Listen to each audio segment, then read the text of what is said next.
ओम शांती. आज 16/11/2020 ची मुरली आहे. आजच्या मुरलीचे सार आहे, गोड मुलांनो, तुम्ही या विद्यापीठाचे विद्यार्थी आहात. तुमचे काम आहे संपूर्ण विश्वाला बाबांचा संदेश देणे. प्रश्न आहे, आता तुम्ही मुलं कोणती दवंडी देता आणि कोणती गोष्ट समजावून सांगता? उत्तर, तुम्ही दवंडी देता की या नवीन दैवी राजधानीची पुन्हा स्थापना होत आहे. अनेक धर्मांचा विनाश होणार आहे. तुम्ही सर्वांना समजावून सांगता की सर्व बेफिकर राहा, म्हणजे निश्चिंत राहा. हा आंतरराष्ट्रीय गोंधळ चालू आहे. युद्ध जरूर होणार आहे. यानंतर दैवी राजधानी येईल. ओम शांती. हे आत्मिक विद्यापीठ आहे. संपूर्ण विश्वाचे जे पण आत्मे आहेत, विद्यापीठामध्ये आत्मेत शिक्षण घेतात. आता कायद्यानुसार विद्यापीठ हे अक्षर तुम्हा मुलांचे आहे. हे आत्मिक विद्यापीठ आहे, शारीरिक विद्यापीठ नसते. हे एकच ईश्वरीय विद्याचे विद्यापीठ म्हणजे विश्वविद्यालय आहे. सर्वांना इथे धडा मिळतो. तुमचा हा संदेश कोणत्या तरी प्रकारे सर्वांपर्यंत जरूर पोहोचायला हवा. संदेश द्यायचा आहे आणि हा संदेश देणे खूप सहज आहे. मुलं जाणतात ते आपले बेहदचे पिता आहेत. त्यांची सर्वजण आठवण करतात. असे पण म्हणणार की ते आमचे बेहदचे साजन आहेत. जे पण विश्वामध्ये आत्मे आहेत, त्या साजनची आठवण जरूर करतात. या ज्ञानाच्या गोष्टी चांगल्या प्रकारे धारण करायच्या आहेत. ज्यांची बुद्धी चांगली आहे ते चांगल्या रीतीने धारण करू शकतात. विश्वामध्ये जे पण आत्मे आहेत, त्या सर्वांचे पिता एकच आहेत. विद्यापीठामध्ये तर मनुष्य शिक्षण घेतात. आता तुम्ही मुलं जाणता आपण 84 जन्म घेतो. 84 लाख जन्मांची तर गोष्टच नाही. विश्वामध्ये जे पण आत्मे आहेत, यावेळी सर्व पतित आहेत. ही दुनिया दुःखी आत्म्यांची आहे. त्या सुखधाममध्ये घेऊन जाणारे एकच बाबा आहेत. त्यांनाच मुक्तिदाता पण म्हटले जाते. तुम्ही संपूर्ण विश्वाचे मालक बनता. बाबा सर्वांसाठी म्हणतात, हा संदेश द्या. बाबांची आठवण करतात. त्यांना मार्गदर्शक, मुक्तिदाता, दयावान सुद्धा म्हणतात. अनेक भाषा आहेत. सर्व आत्मे एकालाच बोलावतात. तेच संपूर्ण विश्वाचे शिक्षक पण झाले. पिता तर आहेतच, परंतु हे कुणालाच माहीत नाही की ते आम्हा सर्व आत्म्यांचे शिक्षक आहेत. गुरु पण आहेत. सर्वांचे मार्गदर्शन करतात. मार्गदर्शकाला फक्त तुम्ही मुलंच जाणता. तुम्हा ब्राह्मणांशिवाय दुसरे कोणी जाणत नाहीत. आत्म्याला पण तुम्ही जाणले आहे की आत्मा काय गोष्ट आहे. दुनियेमध्ये तर एक पण मनुष्य नाही. खास भारत, बाकी संपूर्ण दुनियेमध्ये कुणालाच माहीत नाही की आत्मा काय गोष्ट आहे. जरी म्हणतात भ्रुकुटीमध्ये चमकतो अजब सितारा, परंतु अर्थ काही समजत नाहीत. आता तुम्ही जाणता आत्मा तर अविनाशी आहे. ती कधी लहान मोठी होत नाही. जशी तुमची आत्मा आहे, बाबा पण ज्योतिबिंदू आहेत. लहान मोठे नाहीत. ते पण एक आत्मा आहेत. फक्त ते परम आत्मा आहेत, सर्वोच्च आहेत. बरोबर सर्व आत्मे परमधाममध्ये राहणारे आहेत. इथे अभिनय करण्यासाठी येतात. पुन्हा आपल्या परमधामला जाण्यासाठी प्रयत्न करतात. परमपिता परमात्म्याची सर्वजण आठवण करतात. कारण आत्म्यांना मुक्तीमध्ये पाठवले होते, तर त्यांचीच आठवण करत राहतात. आत्माच तमोप्रधान बनली आहे. आठवण का करतात हे पण माहीत नाही. जसे मुलगा म्हणतो बाबा, बस त्याला काहीच माहिती होत नाही. तुम्ही पण बाबा म्हणता, जाणत काहीच नाही. भारतामध्ये एकच राष्ट्रीयत्व होते. त्यांना दैवी राष्ट्रीयत्व म्हटले जाते. नंतर दुसरे पण येतात. आता तर असंख्य झाले आहेत, म्हणून भांडण इत्यादी होत राहतात. जिथे तिथे घुसले आहेत त्यांना तेथून काढून टाकण्याचा प्रयत्न करतात, तर खूप भांडण करत राहतात. अज्ञानाचा अंधार पण खूप आहे. काहीतरी मर्यादित संख्या पण व्हायला पाहिजे. कलाकारांची पण मर्यादा असते ना. हा पण पूर्वनियोजित खेळ आहे. यामध्ये जेवढे कलाकार आहेत त्यापेक्षा कमी जास्त होऊ शकत नाहीत. जेव्हा सर्व कलाकार रंगमंचावर येतात त्यानंतरच सर्वजण वापस जातात. जे पण कलाकार राहिले आहेत ते पण येत राहतील. नियंत्रण करण्यासाठी बरेच माथा मारतात, परंतु काहीच करू शकत नाहीत. तुम्ही सांगा, आम्ही ब्रह्मा कुमार कुमारी असे परिवार नियोजन करतो जे संपूर्ण विश्वामध्ये 9 लाख लोकसंख्याच राहील. परत लोकसंख्या कमी होईल. आम्ही तुम्हाला सत्य गोष्टी सांगत आहोत. आता स्थापना होत आहे. नवी दुनिया, नवे झाड जरूर लहान असेल. इथे तर नियंत्रण करू शकत नाही, कारण तमोप्रधानता अजूनच वाढत जाते, वृद्धी होत जाते. कलाकार जे पण इथे येणारे आहेत इथे येऊनच देह धारण करतील. या गोष्टींना कोणीही समजत नाहीत. हुशार मुलंच समजतील. राजधानीमध्ये तर प्रत्येक प्रकारचे कलाकार असतात. सतयुगामध्ये जी राजधानी होती त्याची पुन्हा स्थापना होत आहे. परिवर्तन होत जाईल. तुम्ही आता तमोप्रधानापासून सतोप्रधान वर्गामध्ये परिवर्तित होता. जुन्या दुनियेपासून नव्या दुनियेमध्ये जाता. तुमचे हे शिक्षण या दुनियेसाठी नाही. असे विद्यापीठ दुसरे कोणतेच असू शकत नाही. ईश्वर पिता म्हणतात, मी तुम्हाला अमरलोकसाठी शिकवत आहे. हा मृत्यूलोक नष्ट होणार आहे. सतयुगामध्ये या लक्ष्मी नारायणाची राजधानी होती. त्याची स्थापना कशी झाली हे कोणालाच माहीत नाही. बाबा नेहमी म्हणतात, जिथे तुम्ही भाषण करता तर तिथे लक्ष्मी नारायणाचे चित्र जरूर ठेवा. त्यामध्ये तारीख पण जरूर लिहिलेली असावी. तुम्ही समजावू शकता की नवीन विश्वाच्या सुरुवातीपासून 1250 वर्षापर्यंत यांचेच राज्य होते. जसे म्हणतात ख्रिश्चनांचे राज्य होते, एकमेकांनंतर येत राहतात. तर जेव्हा या देवता घराण्याचे राज्य होते तेव्हा दुसरे कोणतेच राज्य नव्हते. आता पुन्हा दैवी घराण्याची दैवी राजधानी स्थापन होत आहे. बाकी सर्वांचा विनाश होईल. युद्ध पण समोर आहे. भागवत इत्यादीमध्ये अनेक गोष्टी लिहिल्या आहेत. लहानपणी या गोष्टी ऐकत राहतात. आता तुम्ही जाणता हे राज्य कसे स्थापन होते. जरूर बाबांनीच राजयोग शिकवला असेल. जे पास होतात ते विजय माळेचा दाना बनतात. दुसरे कोणी या माळेला जाणत नाहीत. तुम्ही जाणता हा तुमचा प्रवृत्ती मार्ग आहे. वर बाबा उभे आहेत. त्यांना स्वतःचा देह नाही. मग ब्रह्मा सरस्वतीच लक्ष्मी नारायण बनतात.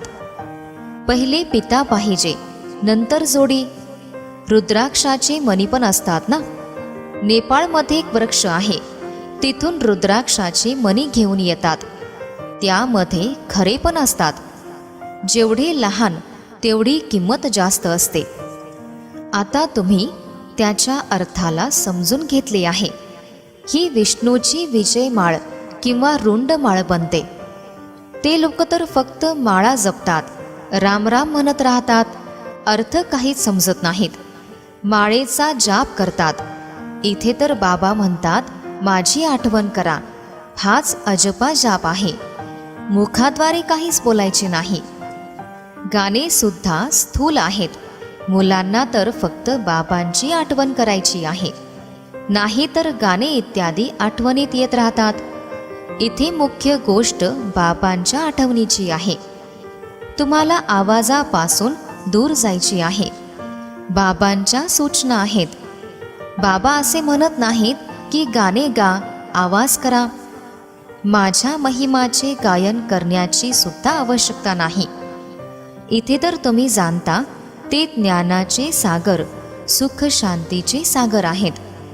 श्रीमतानुसार मनुष्य जाणत नाहीत, असेच गायन करत राहतात. तुमच्याशिवाय दुसरे कोणीच जाणत नाहीत. बाबाच आपले नावरूप इत्यादी सांगतात की मी कसा आहे, तुम्ही आत्मे कसे आहात.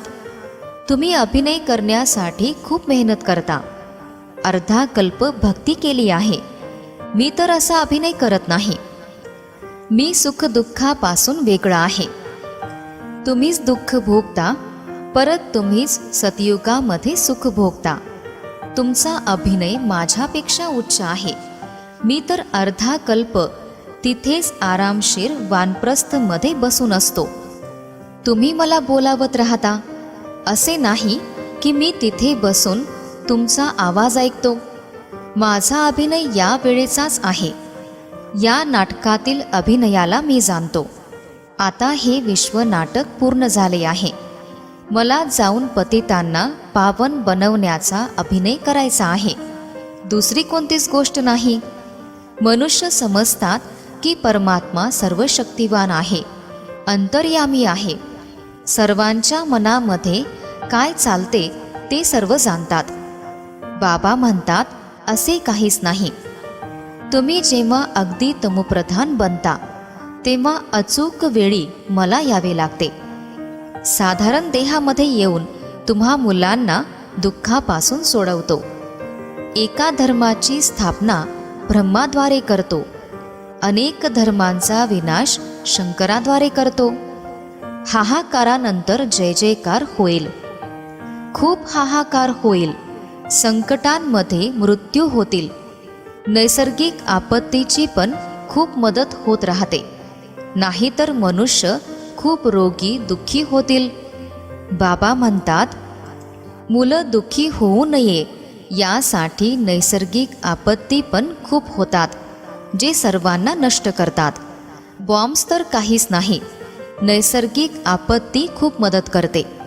भूकंपामध्ये असंख्य नष्ट होतात. पाण्याच्या लाटा आल्या की सर्व काही नष्ट होईल. समुद्राला पण खूप भरती येईल. धरतीला हप करेल. 100 फूट समुद्राच्या पाण्याची पातळी वाढली तर काय होईल. हे हाहाकाराचे दृश्य आहेत. असे दृश्य पाहण्यासाठी सुद्धा हिम्मत पाहिजे. मेहनत पण करायची आहे. निर्भय पण बनायची आहे. तुम्हा मुलांमध्ये अहंकार बिलकुल असायला नको. देही अभिमानी बना. देही अभिमानी राहणारे खूप गोड असतात. बाबा म्हणतात मी तर निराकार आणि विचित्र आहे. इथे सेवा करण्यासाठी येतो. माझी महिमा तर खूप करत राहतात. ज्ञानाचे सागर, सुख शांतीचे सागर बाबा आहेत. आणि पुन्हा म्हणता की पती दुनियेमध्ये या. निमंत्रण तर खूप चांगले देतात. असे पण म्हणत नाहीत की स्वर्गामध्ये येऊन सुख तर पहा. असे म्हणतात की हे पतित पावन, आम्ही पतित आहोत, आम्हाला पावन बनवण्यासाठी या. निमंत्रण पण पहा कसे देतात. अगदी पतित दुनिया आणि पतित देहामध्ये बोलावतात. भारतवासी खूप चांगले निमंत्रण देतात. विश्व नाटकामधील रहस्य असेच आहे. ब्रह्माला पण काहीच माहीत नव्हते की माझा अनेक जन्मातील हा शेवटचा जन्म आहे. शिवबाबांनी प्रवेश केला तेव्हाच तर सांगतात. बाबांनी प्रत्येक गोष्टीचे रहस्य समजावले आहे. ब्रह्मालाच पत्नी बनवायची आहे. शिवबाबा स्वतः म्हणतात ब्रह्मा माझी पत्नी आहे. मी ब्रह्मामध्ये प्रवेश करून त्यांच्याद्वारे तुम्हाला स्वतःचे बनवतो. ही खरी मोठी माता झाली आणि ती पण दत्तक आहे. मात पिता तुम्ही यांना म्हणू शकता. शिवबाबांना फक्त पिताच म्हणू शकता. हे ब्रह्मा बाबा पण आहेत आणि माता गुप्त आहे. ब्रह्मा माता आहे, परंतु देह पुरुषाचा आहे. तर हे सांभाळ करू शकत नाहीत, म्हणून मुलीला दत्तक घेतले आहे आणि तिचे नाव मातेश्वरी ठेवले आहे. तर ती मुख्य झाली ना. विश्व नाटकानुसार एकच सरस्वती आहे. बाकी दुर्गा, काली इत्यादी अनेक नावं आहेत. मातपिता तर एकच असतात. तुम्ही सर्व मुलं आहात. गायन पण आहे ब्रह्माची मुलगी सरस्वती. तुम्ही ब्रह्मा कुमार कुमारी आहात. तुमची बरीच नावं आहेत. या सर्व गोष्टी तुमच्यामध्ये पण क्रमानुसार समजतील. अभ्यासामध्ये क्रमानुसार असतात ना, एकमेकांसोबत मिळू शकत नाहीत. ही राजधानी स्थापन होत आहे. हे पूर्वनियोजित नाटक आहे. याला विस्ताराने समजून घ्यायचे आहे. अनेक ज्ञानाच्या गोष्टी आहेत. जसे कायद्याचा अभ्यास करतात तर त्यांच्यामध्ये पण क्रमानुसार असतात. कोणी वकील 2-3 लाख रुपये कमावतात आणि काही जणांना पहा तर कोट सुद्धा फाटलेला असतो. यामध्ये पण असेच आहे. तुम्हा मुलांना समजावले आहे की हा आंतरराष्ट्रीय गोंधळ चालू आहे. आता तुम्ही समजावता की निश्चिंत रहा, युद्ध तर जरूर होणार आहे. तुम्ही दवंडी देता. नव्या दैवी राजधानीची स्थापना होत आहे. अनेक धर्मांचा विनाश होतो हे खूप स्पष्ट आहे. प्रजापिता ब्रह्माद्वारे प्रजेची रचना केली जाते. असे म्हणतात की ही माझी मुखवंशावली आहे. तुम्ही मुखवंशावली ब्राह्मण आहात. ते कुखवंशावली ब्राह्मण आहेत. ते पुजारी आणि तुम्ही आता पूज्य बनत आहात. तुम्ही जाणता आपणच देवता पूजन लायक बनत आहोत. तुमच्यावर प्रकाशाचा ताज नाही. तुमची आत्मा जेव्हा पवित्र बनणार तेव्हा हा देह सोडून देणार.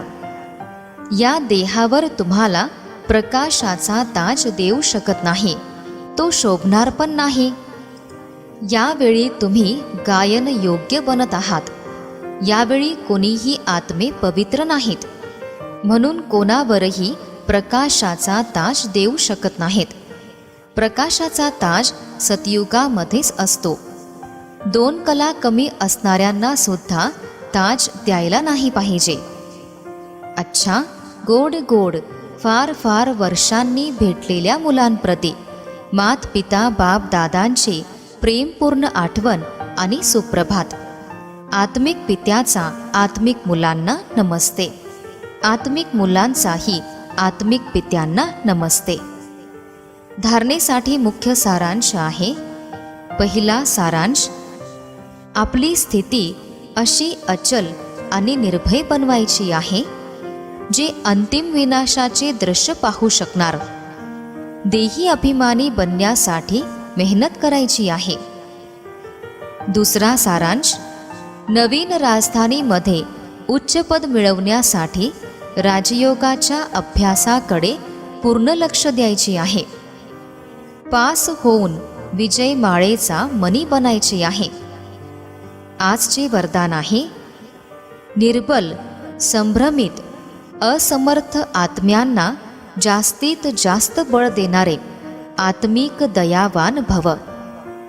विस्तार आहे, जे आत्मिक दयावान मुलं आहेत ते महादानी बनून अगदी निराशवादी आत्म्यांमध्ये सुद्धा आशा निर्माण करतात.